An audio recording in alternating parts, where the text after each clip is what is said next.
عليكم ورحمة الله وبركاته. soo dhowaada daawadayaal Ayback Channel. muuqaalkeena maanta wuxuu ku saabsan yahay nasabkii Nebi Muxamed, naxariis iyo nabadgelyo dushiisa ha ahaatee.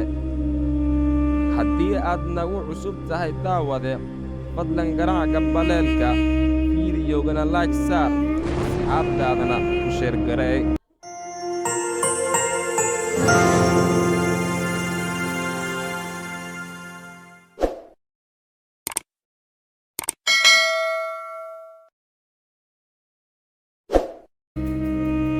nebi Muxamed naxariis iyo nabadgelyo dushiisa ha ahaatee waa nebigii ugu dembeeyey uu Ilaahay soo diray, waxaana loo soo diray jinniga iyo insiga. wuxuu nebigu ahaa naxariis iyo nabadgelyo dushiisa ha ahaatee kan ugu fadliga badan rususha Ilaahay casa wajalla, wuxuuna Ilaahay u soo dhiibay qur'aanka kariimka. wuxuu ku dhashtay Nebi Muxamed naxariis iyo nabadgelyo dushiisa ha ahaatee magaalada Makka sannadka markuu ahaa 571, waana sannadkii ku caanbaxay caamul fiil.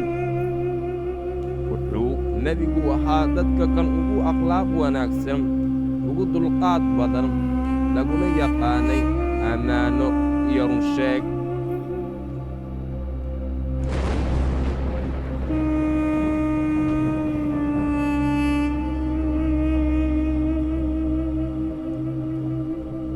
abtiriska nebiga naxariis iyo nabadgelyo dushiisa ha ahaatee wuxuu Ilaahay casa wajalla ka ilaaliyey wax kasta oo ceeb iyo nuqsaan ah, waana nasab daahir ah. qofka muslimka waxaa laga doonayaa in uu barto abtiriska nebigiisa iyo siiradiisa guud ahaan. wuxuuna nasabka nebigu u kala baxaa 2 qaybood oo kala ah: qayb la isku waafaqsan yahay iyo qayb aan la isku waafaqsanayn.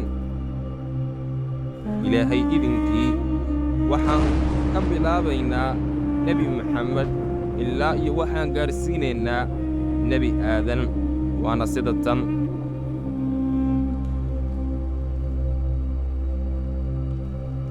محمد ابن عبد الله ابن عبد المطلب ابن هاشم ابن عبد مناف ابن قصي ابن كلاب ابن مرة ابن كعب ابن لؤي ابن غالب ابن فهر ابن مالك ابن النضر ابن كنانة ابن غزيمة ابن مدركة ابن إلياس ابن مضر ابن نزار ابن معد ابن عدنان ابن أدد ابن حميسع ابن سلامان ابن عوف ابن بوز ابن قموال ابن أبي عواب ابن ناشر ابن حزا ابن أبي بلطاس ابن يدلاب ابن قابل ابن جاحم ابن ناحش ابن ماخا ابن عيض ابن عبقة ابن عبيد ابن الدعاء ابن حمدان ابن صنبر ابن يثرب ابن يحرى ابن يلحن ابن عرعى ابن عيض ابن ديشان ابن عيسر ابن أفناد ابن أيهام ابن مقصر ابن ناحف ابن مقصر ابن زارع ابن صمى ابن مزي ابن عوض ابن عرام ابن قيدر ابن إسماعيل ابن إبراهيم ابن آزر ابن ناحور ابن صاروع ابن راغو ابن فالح ابن عابر ابن صالح ابن أرغشد ابن سام ابن نوح ابن لامك ابن متوشلق ابن أقنوب ابن يرد ابن هلائيل ابن قينان ابن أنوش ابن الشيخ ابن آدم عليه الصلاة والسلام. اللهم صل محمدا في الأولين وصل محمدا في الآخرين. السلام عليكم ورحمة الله وبركاته.